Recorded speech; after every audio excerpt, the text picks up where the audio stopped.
এক গ্রামে বাস করত যজ্ঞ নামের এক দরিদ্র চাষি। তার ছিল অল্প কিছু জমি, কিছু গরু আর প্রচণ্ড ইচ্ছাশক্তি। যজ্ঞ প্রতিদিন ভোরবেলা উঠে জমিতে কাজ করত। রোদ, ঝড়, জল, বৃষ্টি কোনো কিছুই তাকে আটকাতে পারত না।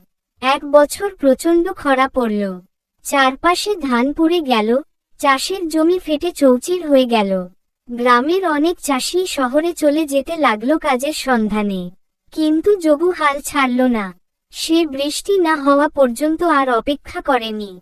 কাছের নদী থেকে সেচ দিয়ে জল দেওয়ার ব্যবস্থা করল। দিনের পর দিন খেটে সে তার সব জমিকে বাঁচিয়ে রাখল। শেষমেশ তার জমিতে সোনার ফসল ফলল। গ্রামের সব মানুষ তার ধৈর্য, পরিশ্রম আর বুদ্ধিমত্তা দেখে অবাক হয়ে গেল।